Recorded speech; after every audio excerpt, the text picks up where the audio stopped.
Hi there, welcome. In this video, I want to talk about the unique relationship between you and your inner work guide, whether that's a licensed therapist or a guide like myself working outside the traditional model. This is the first in what will be a series of videos about the private inner work space, including some insights on what to expect and ideas on how to get the most out of that space. If you'd like to be notified when new videos about this are released, you can subscribe below. If you don't know me, I'm Julia Frodahl, and I help people heal and come to a place of wholeness, drawing on Buddhist teachings, Western psychology, and nature-based wisdom. I've been guiding people through the inner world for about 15 years. One thing I encounter a lot in my private work, and which is totally normal, especially in the beginning, is that it takes a little time to get used to the unique, non-reciprocal way the relationship is structured. Most conversations in your life are relatively reciprocal, meaning there's a back and forth with both of you sharing, responding, telling stories, and giving opinions. But therapy, or any private inner work space, is intentionally not that, and that can feel a little uncomfortable at first. This space is centered around you, your thoughts, your feelings, your patterns, your experiences. Sometimes that ends up meaning a little more silence than you're used to, or a bit of awkwardness with the focus staying on you and fewer ways to deflect when something feels uncomfortable. Different people respond to this unusual dynamic in different ways. Some people feel relieved to be able to just share themselves freely, to have the time and space just for that. Some feel guilty talking about themselves while not knowing much about the guide's life. Some feel unsure if they're doing it right or if they're talking too much. And related to this, a question that often comes up is it okay to ask my therapist or guide personal questions? And the short answer is yes, you can ask, but whether or not your person answers and how much they share can vary quite a bit. Different guides and therapists have different boundaries about this.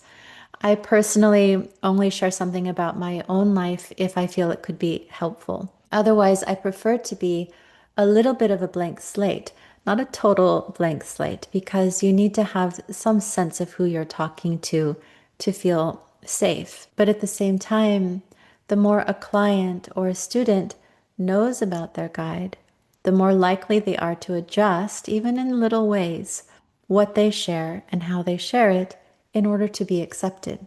For example, if you knew a lot about my personal struggles, you might hesitate to bring up something that feels similar because you don't want to hurt me, bring up old stuff for me, or be compared. Or you might start wondering how I'd react based on who I am instead of feeling free to explore what's true for you. These silent considerations can really change things more than people realize, and that doesn't help you. What helps you is to come into a space where you learn you can share your full, complex self without fear of any judgment and without any comparison. Just an exploration of what's true and right for you. So if you've ever felt unsure or even rejected when a guide or therapist doesn't answer a personal question, please know it's not about secrecy and it's not about not trusting you. It's about protecting the space so that it works for you, so that it serves you. And this gentle boundary helps keep the focus on you without you having to manage me, consider my feelings, or filter what you say based on what you know about me. Also, when I hold a boundary around not sharing much about my personal life, I'm not just protecting the space, I'm also using the therapeutic space to model what a healthy relationship can look like, which includes things like having clear boundaries and agreements, being thoughtful about how we impact each other, and paying attention to what's happening between us in real time. The relationship itself in the therapeutic space becomes something to learn from.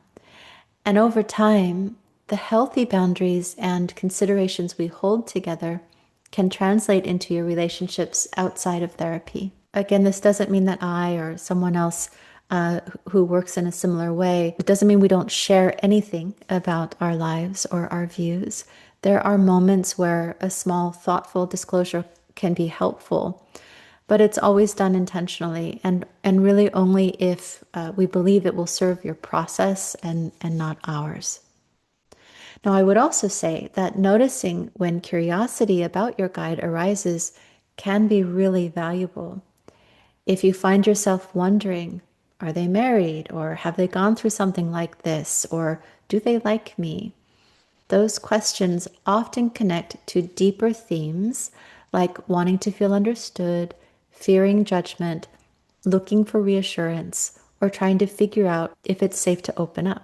And so oftentimes, instead of answering the question directly, I may want to explore what's underneath the question and why it's coming now, or how you feel when you don't get an answer. And this is not to avoid you, but to understand you better and to help you understand yourself better.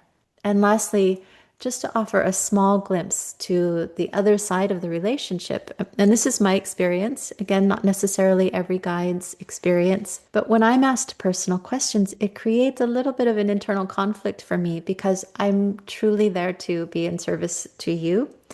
The time we have together is precious and limited, and I don't want to waste it talking about myself. It's also true that sometimes a question might touch on something more tender than you realize, and then it wouldn't be appropriate for me to share authentically about that because it isn't a space where you're there to hold things for me. So it can be a little bit of a delicate position. I want to be honest and authentic, not deflect or give an untrue response, but at the same time, it's not appropriate to share and have you hold things for me, you see? I'm also aware that if I need to reassert a boundary, it can sometimes feel disappointing to you or like you've been rejected. So, for all of these reasons, it's best to honor what the space is really for, your well being and the exploration of your inner world. And when that feels uncomfortable, that discomfort itself is something we can turn toward and explore together. All of that said, the mutual care you feel for your guide may sometimes want to be expressed. It may feel important to you to let your guide know that even though you know it's not appropriate to ask personal questions, you care about them too. You can do that. And that can be a nice way to express your care while also still honoring the boundary. Just know that for those of us in this role, our purpose is really clear. We're there to help you. We don't need you to be concerned about us. So if you're in a space for private inner work or thinking about entering one, here's what I want you to take away. The therapeutic relationship is a unique relationship, and it can take some time getting used to it. The space is for you, and those of us doing this work are most gratified when you let us support you. You do not need to be concerned about us. If your guide doesn't answer personal questions, it isn't about rejecting you. It's about trying to create the kind of space where you can do the deepest, safest work possible.